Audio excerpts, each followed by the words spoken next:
Magandang gabi po sa ating lahat. Sasama-sama po nating pagdiriwang ng banal na Eukaristiya, isama po natin sa ating panalangin ang mga sumusunod na intensyon. Pasasalamat ng pamilya Wilfredo at Cristina Pascua, Juliet Herrera, Guadalquiver, KJ's Home Baked Delights, Baby, Boy Valenzuela, Larry de la Cruz, Emmy Reyes, Lardizabal Family, Bernadette Perlas, Danilo at Mary Jane Abes, para sa natatanging kahilingan ni Janet Reyes at para rin sa kagalingan ni Adela Muto. Para sa kapayapaan ng kaluluwa ni Lisa, Michael, Nilda, Rosita, Fe, Genoviva, Marcelo, Celso, Jonathan, Roque, Alejandre, Azucena, Isidro, Ernesto, Lucena, Federico, Julian, Christine Joy, Harold, Joshua, Lorme, Rodrigandes, David, Luz Viminda, Lloyd Adriano, Oscar, Orlando, Oscar Jr., Jen, Anita, Rosita, Michael Anthony, Peter Carl, Nemencio, Dominga, Lucila, Natividad, Nazareno, Daisa, Soledad, Epifanio, Emelita, Cone, Lilang, at ang lahat ng mga kaluluwa sa purgatorio, gayon din po manakalista sa aming Perpetual Mass Card. Panawagan ng Catholic Bishops' Conference of the Philippines para sa sama-samang pananalangin. Samahan ninyo kami, O Panginoon naming Diyos, sa patuloy naming pakikipaglaban sa pinsala na dulot ng pandemya ng COVID-19. Gayon din sa mga kaganapang pampolitika na nagdudulot ng pagkakawatak-watak ng aming bansa.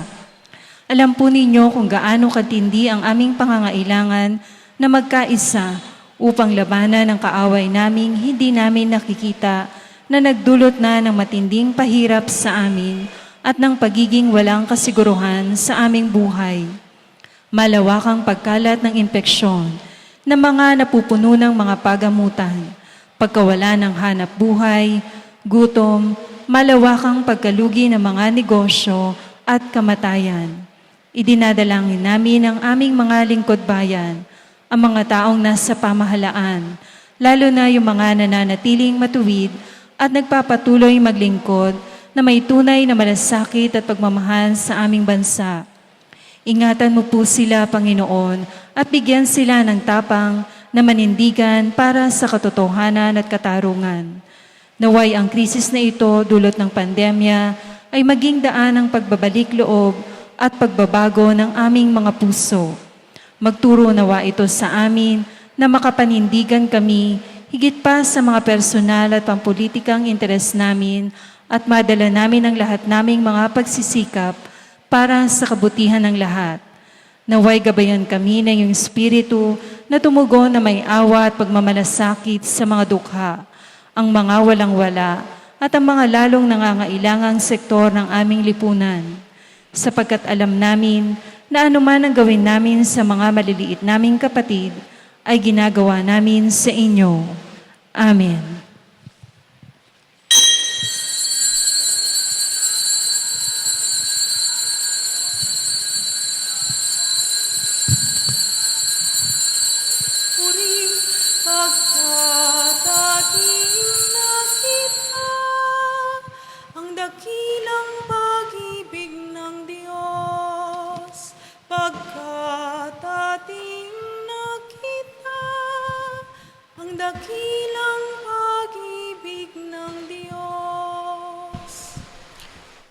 Mga kapatid, sama rin natin sa ating pananalangin ang alay pasasalamat ng tatatanging kailingan ng mga sumusunod at ang kanilang pamilya: Romeo at Nora Cabrera, Mian Sabehon, Ceciling Rivera, Pamilya Ramos, Mary Jamie, Pauline Bartolome, Alan Joseph Pulido, Jared Feni Victoriano, Pablito at Jose Mendoza, Adriano Santos, Joel at Lucy Bonifacio, Brian at Jasmine Yu, Rafael, Flor, Odette at Yvette Eugenio, June at Solid Rosario, Edgardo at Aida Cunanan, Edgar at Marie San Diego, Dennis at Nery Santos, Danilo at Emily Sebastian, Nante at Marisa de la Cruz, Ricky at Afik Magpok, Aurora at Jean Silungan, Noel at Zene Galvez, Elma Laguador, Celia San Felipe, Dr. Betsaida Banaag, Romel Jeff Arcega, Antonio at Victoria Sanchez, Alicia Arcega Biacurusis, Vidal at Maria Tequerol, Aida F. Resurrección, Mila Digonong, Cesar at Lolita Nicolas, Celi, Celine Dominic Nicolas, Antonio at Evelyn Salazar, Edwin at Aida Gumapas, Michelle Esteban, Pamilya Riano, Litun Huat Blanquisco, Janet E. Pascual at hindi ng EDB Community, Reverend Father Opino Peng Surit, Bishop Dennis Villarojo, at para sa kaligtasan ng mga sumusunod at ng kanilang pamilya, mga kasapi ng Knights of Columbus, Holy Child Council, 6737 ng Bustos, at ng Catholic Women's League ng Lawa, May Kabayan, mga mananampalataya at SPPC ng Barangay Bunga Minor at Mayor sa Bustos, Bulacan, at lahat ng mga magulang, guro at mag-aaral, lalo na sa panahon na ito ng pandemya. Maria Annalyn Claudio, Marisa Castin, Marie Lourdes Ong, Jody Tiar Barfil, Dina Saavedra, Victor at Divina MC, Camila Lazaro Aquino, Pining Villanueva, Nick at Evelyn Rilera, Arman at Imi Isma, Emilita de la Cruz, Jen Tamani, Dr. Marat Marie Tolentino, John at Doris Pilihera, Bernard at Ede de Guzman, Susan Lumaday, Dayan Bunag, Gigi Bautista Alejandro, Maria G. Adap, Dr. Ken Adap, Jaime at Jofian Cruz, Dr. Chester Calapis, mga medical staff ng Santo Niño Hospital sa Bustos at Region 2 Trauma and Medical Center sa Bayumbong, Nueva Vizcaya, at lahat ng mga frontliners at mga kawani ng pamahalang nasyonal at lokal, lalo na ng lungsod ng San Jose del Monte. Para sa kagalingan ni na Joan Perez, Eloisa Villamil, Samantha Osea, Quirino Cristobal, Dr. Benjamin Miranda Jr., Lorna Santos, Benjamin Valerio, Rami Banaag, Marian Maravilla, Chelo del Mundo, Ruben Aguirre, Reggie Garcia, Marian Enriquez, Rading at Sam Ingal, Maria Teresa Frances Torres, Alicia de Vega, Renato Molina, Father Hener Garcia, at para sa karawan ni na Ali Ashley Atienza, Rochelle A. Lovell, Mulong Bulacso, Eva Amulat, Jess Mendoza, Belser Fahuan, at para sa kapayapaan ng kaluluwa ni na Ricardo Sidedonia, Bibiana Hilsila, Isabela, Leticia, Evelyn, Alfredo, Eric, Nicolas, Nelson, Frederick, Raquel, Dean Puloy, Maura, Roman, Andres, Epifania, Domingo, Maximina, Alejandro, Enriqueta, Brian Angelo, Maricel, Jose, Chidora, Justin, Lucida, Domingo, Rosa, Jocelyn, Daisy, Romel, Jose, Ricardo, Maria, Jose Pipito, Belenchito, Michael, Silvina, Paulino, Judith, at lahat ng mga namayapang mga lektor ng Diocese ng Malolos. Sa ngalan ng Ama at ng Anak at ng Espiritu Santo, Amen. sumainyo ang Panginoon. At sumayo rin. Mga kapatid, upang tayo maging marapat gumanap sa ating banal na pagdiriwang, dumulog muna tayo sa mawaing Panginoon na nagpapatawad sa atin ng lubos. Sinugong tagapagpagaling sa mga nagsisisi, Panginoon, kaawaan kami. Panginoon, kaawaan mo kami. Dumating na tagapaganyayang mga makasalanay magsisi, Kristo, kaawaan kami. Kristo, kaawaan mo kami. Nakaluklukas sa kanilang Diyos, Ama, para ipamagitan kami, Panginoon, kaawaan kami. Panginoon, kaawaan mo kami. Kaawaan tayo na makapangyarihang Diyos, patawarin sa ating mga kasalanan at patnubayan tayo sa buhay na walang hanggan. Amen. Manalangin tayo. Ama naming makapangyarihan, gawin mong lagi naming matapat na sundin ang loob mo upang kami wagas na makapaglingkod sa iyo sa pamamagitan ni Jesucristo, kasama ng Espiritu Santo, magpasawalang hanggan. Amen.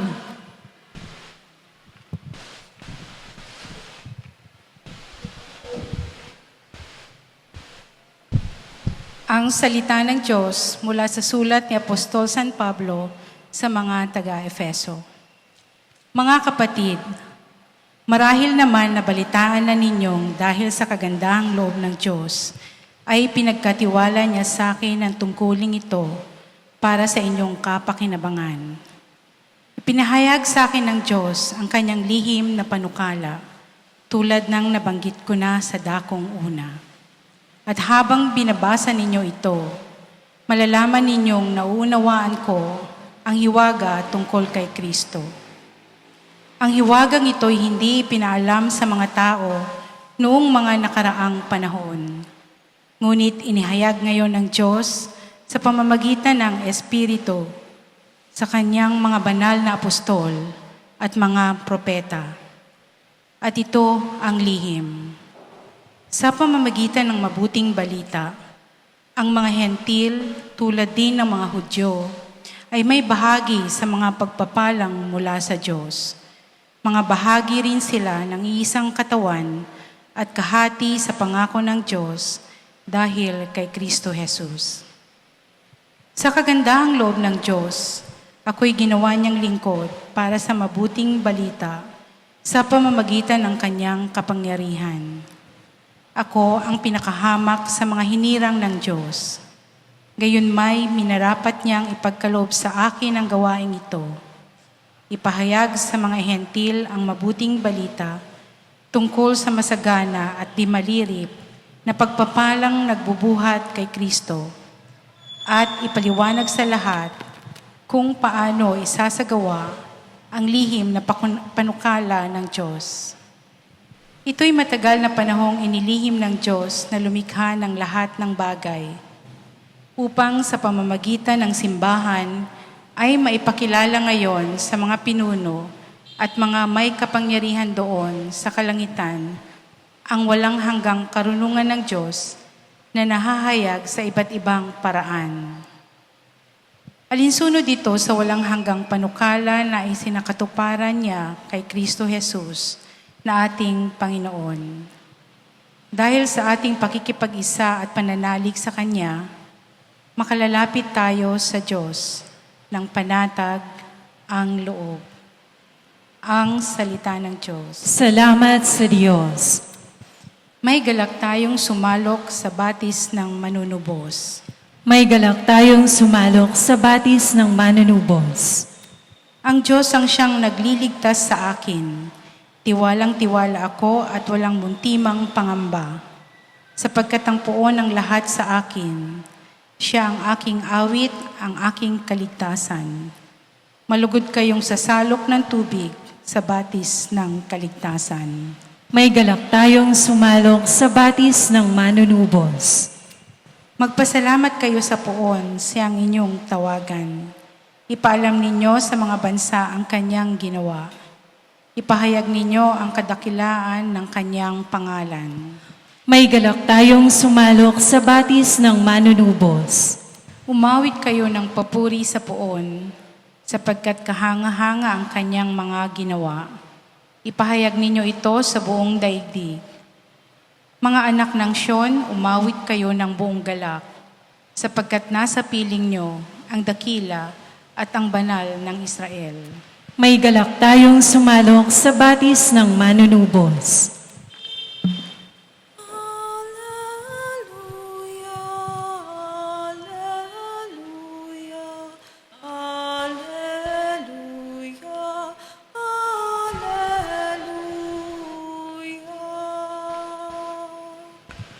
Sumainyo ang Panginoon. At sumayo rin. Ang mabuting balita ng Panginoon ayon kay San Lucas. Papuri sa iyo, Panginoon. Noong panahong iyon, sinabi ni Jesus sa kanyang mga alagad, "Tandaan ninyo ito, kung alam lamang ng puno ng sambahayan kung anong oras darating ang magnanakaw, hindi niya pababayaang pasukin ang kanyang bahay. Kayo may dapat tumanda, sapagat darating ang anak ng tao sa oras na hindi ninyo inaasahan." Itinanong ni Pedro, "Panginoon, sinasabi po ba ninyo ang talinhagang ito para sa amin o para sa lahat?" Tumugon ang Panginoon, "Sino nga ang tapat at matalinong alipin? Hindi ba siya ang pamamahalain ng kanyang Panginoon sa sambahayan upang magbigay sa ibang mga alipin ng kanilang pagkain sa karampatang panahon? Mapalad ang aliping iyon kapag dinatan siyang gumagawa ng gayon pagbabalik ng kanyang Panginoon. Sinasabi ko sa inyo, pamamahalain siya ng kanyang Panginoon sa lahat ng ari-arian ito.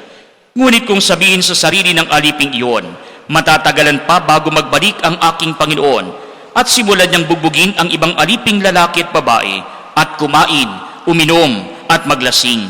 Darating ang Panginoon ng aliping yaon sa araw na hindi niya inaasahan at sa oras na hindi niya alam. Buong higpit na parurusahan siya ng Panginoon at isasama sa mga di tapat.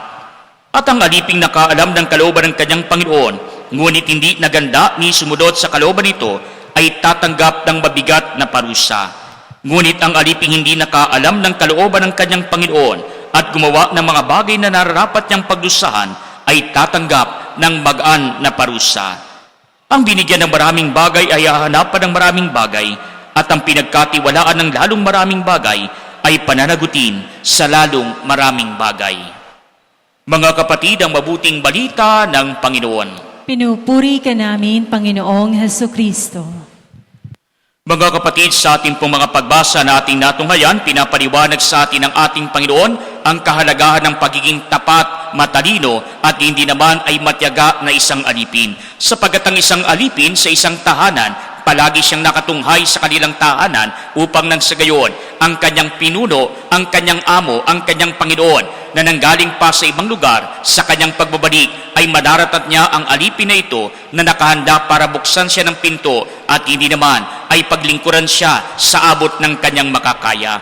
Kaya nga yung mga alipin na matatagpuan na tapat para sa kanilang Panginoon, ito yung mga alipin na mahirap hanapin. Pero kapag nakahanap ka ng alipin na ganito, ito'y parang isang kayamanan na hindi mo dapat pakawalan. Sapagat ang tiwala ay maibibigay mo sa Kanya, sapagat alam mo na siya hindi magdaraya, alam mo na siya hindi magtataksi laban sa iyo, alam mo na siya tapat at pangangalagaan niya ang anumang ari-arian na meron ka, sapagat hindi lamang ari-arian ang kanyang pinagpapahalagahan, bagkus pinagpapahalagahan din niya ang amo na kanyang pinaglilingkuran.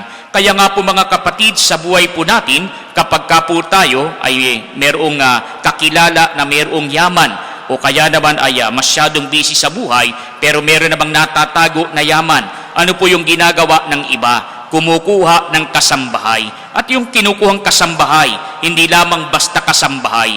Ang kinukuhang kasambahay, ang unang-unang requirement na hinahanap, mapagkakatiwalaan ba yan? Sapagat kahit na malakas, kahit na masipag, yung iyong kasambahay, kahit na siya ay maayos pa at magaling sa maraming bagay, kung hindi naman siya mapagkakatiwalaan, meron tayong tawag doon. At ano ang madalas na binabanggit natin patungkol sa ganitong mga tao? Ang tawag natin ay bantay sa lakay.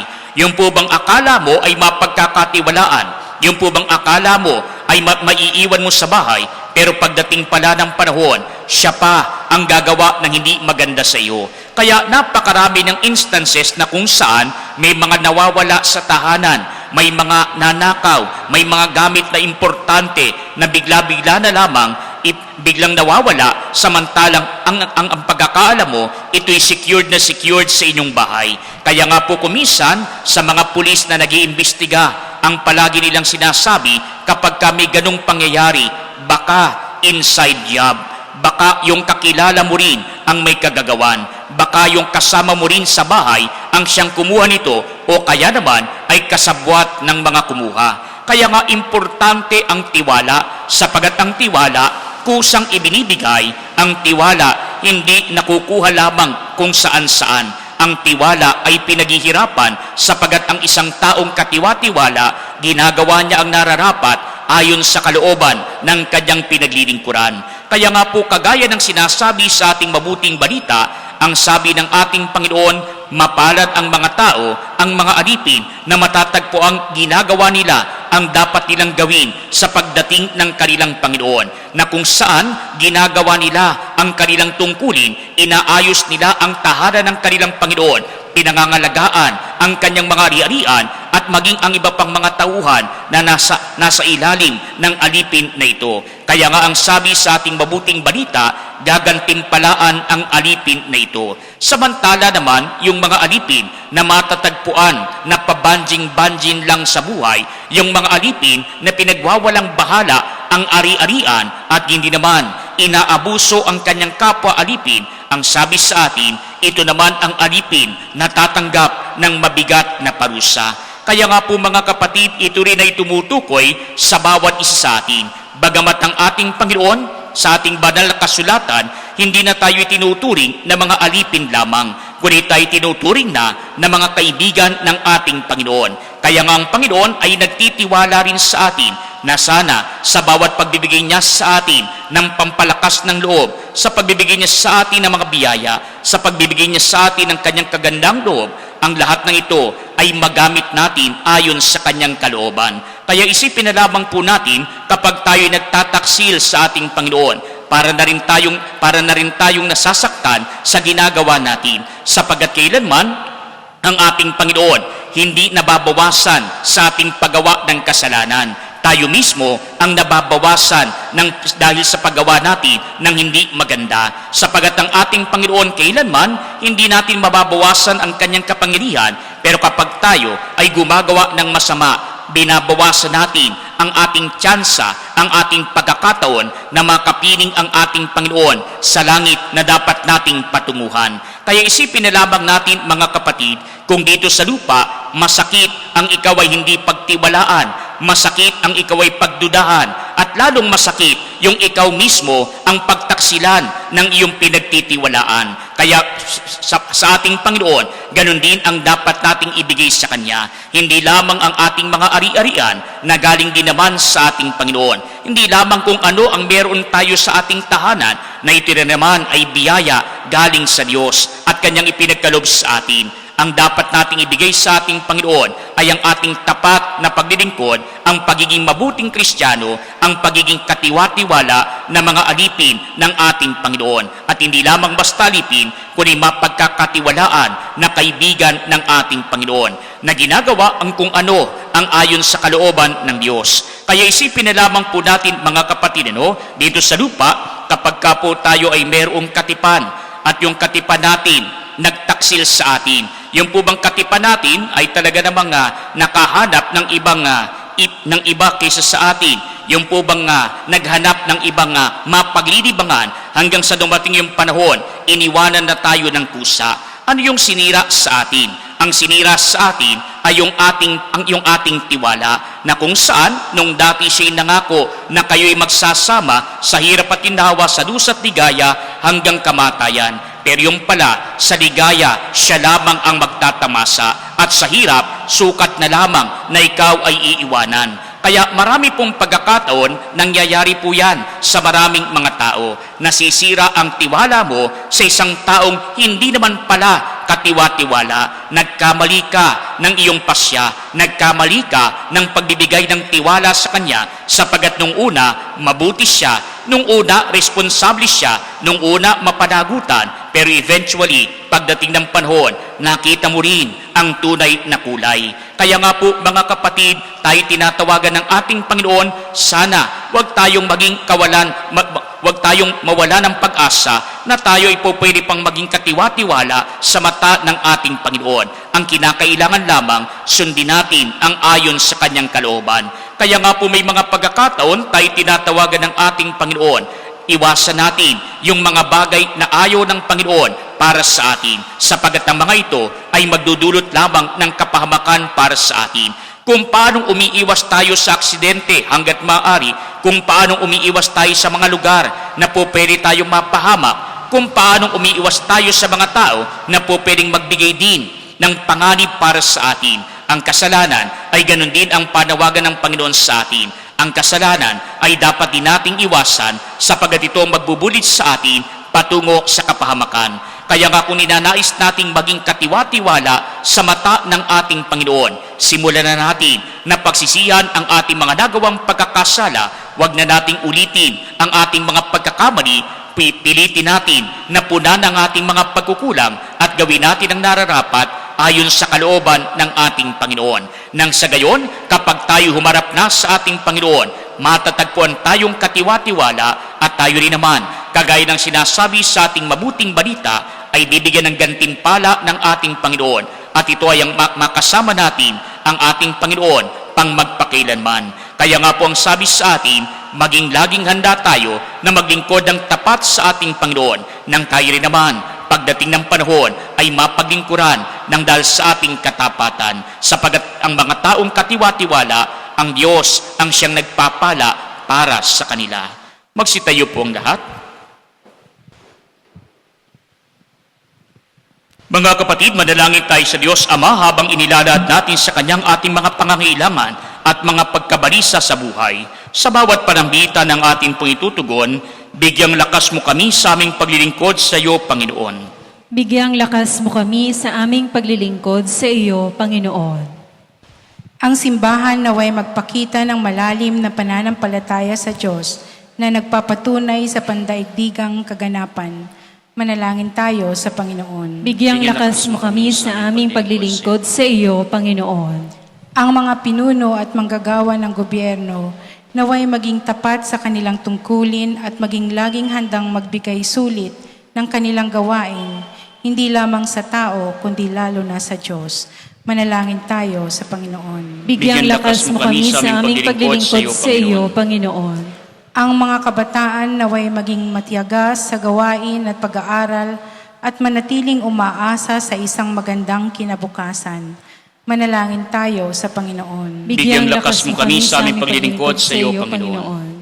Ang mga naghihingalo naway tumingin kay Kristo ng may pag-asa at nagbabalik loob sa pananalig. Manalangin tayo sa Panginoon. Bigyan lakas mo kami sa aming paglilingkod sa iyo, Panginoon. Ang mga tapat na yumao naway magdiwang magpakailanman sa kaganapan ng mapagligtas na kapangyarihan ng Diyos. Manalangin tayo sa Panginoon. Bigyang lakas mo kami sa aming paglilingkod sa iyo, Panginoon. Panginoon, sa iyong karunungan na lalaban mong oras at ang araw, huwag mo dawang bayaang maging sarado ang aming mga puso sa iyong pagdating, sanhi ng aming pinagkakabalahan. Iniiling namin ito sa pamamagitan ni Kristong aming Panginoon. Amen. Alay namin sana ay kalugdan mo, isang bayan na nagpupugay, nagmamahal sa'yo. Saan yun itong tinapay na nagdudulot ng buhay at alak na sagisag ng bigay mong kaligtasan.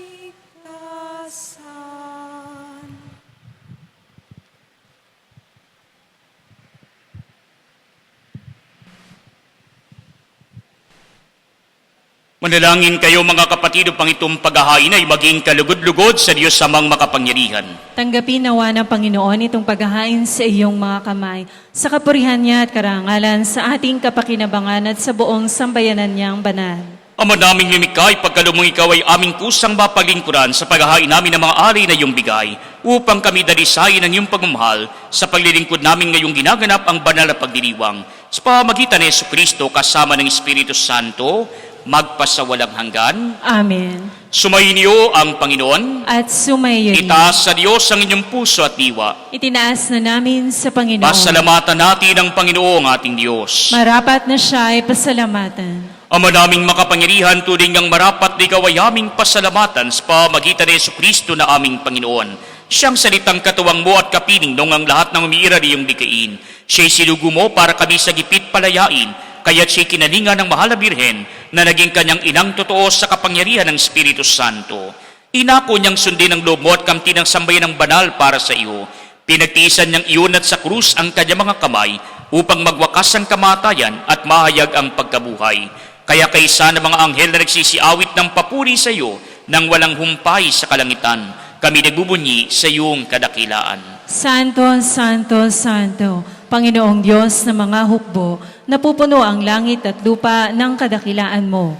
O sana sa kaitaasan, pinagpala ang naparirito sa ngalan ng Panginoon, o sana sa kaitaasan. Ama naming banal, ikaw ang bukal ng tanang kabanalan, kaya't sa pamagitan ninyong Espiritu, gawin mong banal ang mga kaloob na ito, upang para sa amin maging katawan at dugo ng aming Panginoong Hesukristo. Bago niya pinagtisang kusang loob na maging handog, hinawakan niya ang tinapay, pinasalamatan kaniya, pinagati-hati niya iyon, iniabot sa kanyang mga alagad at sinabi, tanggapin ninyong lahat ito at kanin. Ito ang aking katawan na ihahandog para sa inyo.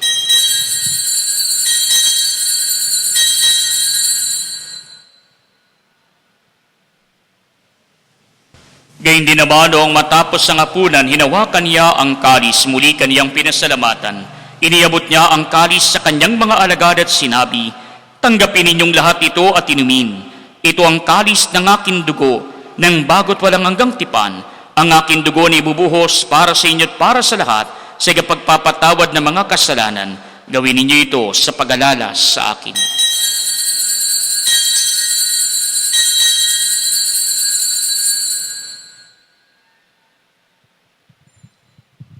Mga kapatid, ang misteryo ng ating pananampalataya. Si Kristo'y namatay, si Kristo'y nabuhay, si Kristo'y babalik sa wakas ng panahon. Ama, ginagawa namin ngayon ang pag-alalas, pagamatay at muling pagkabuhay ng iyong anak. Kaya tiniaalay namin sa iyo ang tinapay na nagbibigay buhay at ang kalis na nagkakaloob ng kaligtasan. Kami nagpapasalamat dahil kami yung minarapat na tumayo sa harap mo para maglingkod sa iyo. Sinasamo namin kami magsasalos-salos sa katawan at dugo ni Kristo ay mabuklod sa pagkakaisa sa pamamagitan ng Espiritu Santo. Amalingapin mo ang iyong simbahang laganap sa buong daigdig. Puspusin mo kami sa pag-ibig kay San Francisco na aming papat, ni Dennis naming obispo at ng Tanang Kaparian. Alalahanin mo rin ang mga kapatid naming nahimlay nang may pag-asang sila'y muling mabubuhay, gayon din ang lahat ng mga pumanaw. Kawaan mo sila at patulihin sa iyong kaliwanagan. Kawaan mo at pagindapatin kaming lahat na makasalo sa iyong buhay na walang wakas. Kaysa na mahal na Birheng Maria na ina ng Diyos, ni San Jose na kanyang kabiyak ng puso, kaysa na mga apostol at ng lahat ng mga banal na nabuhay dito sa daigdig ng kalugod-lugod sa iyo. May pagdiwang nawa namin ang pagpupuri sa ikararangal mo sa pamagitan ng iyong anak na aming Panginoong Heso Kristo. Sa pamagitan ni Kristo, kasama niya at Kaniya, ang lahat ng parangal at papuri ay sa iyo, Diyos Amang makapangyarihan, kasama ng Espiritu Santo, magpasawalang hanggan. Amen. Mga kapatid, sa tagubili ng mga nakagagaling na utos sa turo ni Jesus na Panginoon natin at Diyos, ipahayag natin ang lakas loob. Ama namin, sumasalangit ka, sambahin ang ngalan mo, mapasamin ang Kaharian mo, sundin ang loob mo, dito sa lupa, para nang sa langit. Bigyan mo kami ngayon ng namin kakanin sa araw-araw, at patawarin mo kami sa aming mga sala para ng pagpapatawad namin sa nagkakasala sa amin. At huwag mo kaming ipahintulot sa tukso, at iadya mo kami sa lahat ng masama. Hinihiling namin kami adya sa lahat ng masama, pagkalooban ng kapayapaan araw-araw, iligtas sa kasalanan at ilayo sa lahat ng kapahamakan, samantalang aming pinananabikan ang dakilang araw ng pagpapahayag ng tagapagligtas naming si Yesu Kristo. Sapagkat iyo ang kaharian at ang kapangyarihan at ang kapurihan magpakailanman. Amen. Panginoong Yesu Kristo, sinabi mo sa iyong mga apostol, kapayapaan ang iniiwan ko sa inyo, ang aking kapayapaan ang ibinibigay ko sa inyo. Tunghayan mo ang aming pananampalataya at wag ang aming mga pagkakasala. Pagkalooban mo kami ng kapayapaan at pagkakaisa ayon sa iyong kalooban, kasama ng Espiritu Santo, magpasawalang hanggan. Amen. Ang kapayapaan ng Panginoon ay laging sumainyo. At sumaiyo rin. Magbigayan kayo ng kapayapaan sa isa't isa.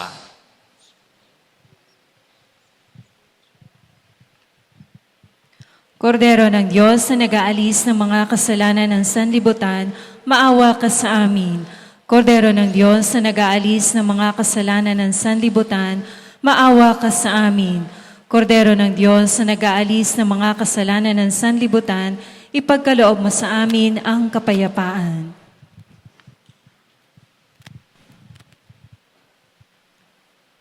Mga kapatid, ito si Kristo, ang kordero ng Diyos na nag-aalis ng mga kasalanan ng sanlibutan.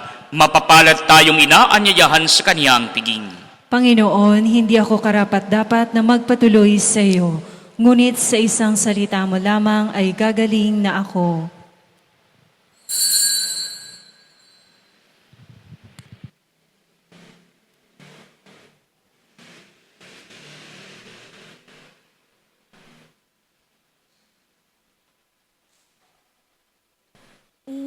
Asa ka sa Diyos ang mabuti gawin at manahan kang ligtas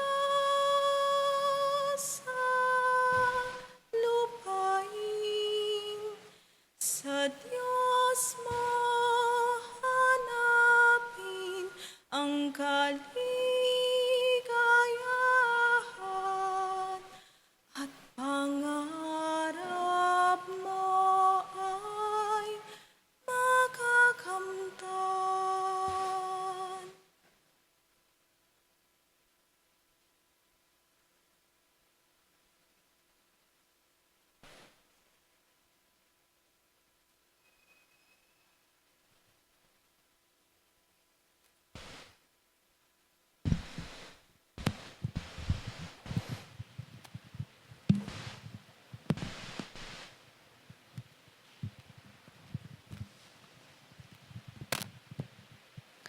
Oratio Imperata, kaugnay ng COVID-19.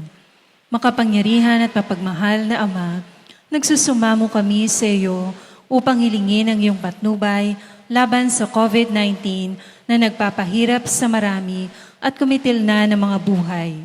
Gabayan mo ang mga dalubhasang naatasan na tumuklas ng mga lunas at paraan upang ihinto ang paglaganap nito.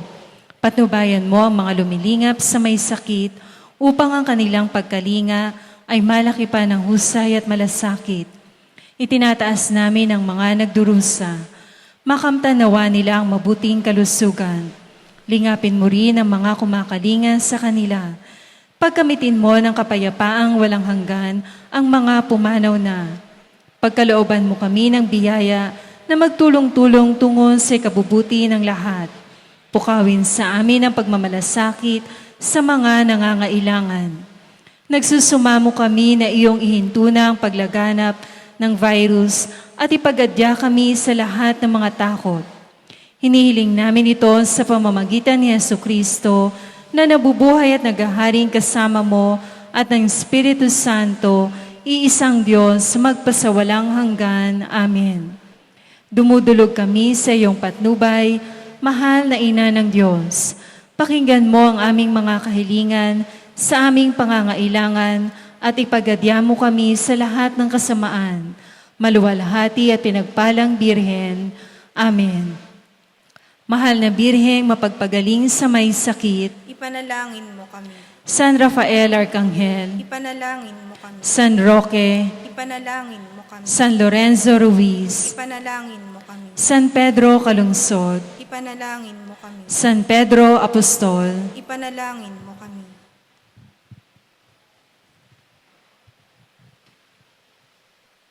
Manalangin tayo. Ama naming mapagmahal, gawin mong sa aming banal na pakikinabang kami ngayon ay iyong matulungan at mahubog para mamuhay sa kalangitan sa pamagitan ni Jesucristo kasama ng Espiritu Santo, magpasawalang hanggan. Amen. Sumayin niyo ang Panginoon At sumayo at rin. pagpalain kayo ng makapangyarihang Diyos, Ama at Anak at Espiritu Santo. Amen. Humayo kayo sa kapayapaan ni Kristo. Salamat sa Diyos. Purihin at palakpakan natin ang ating Panginoon. Pirit pasalamatan sa masayang awit. Purihin natin at pasalamatan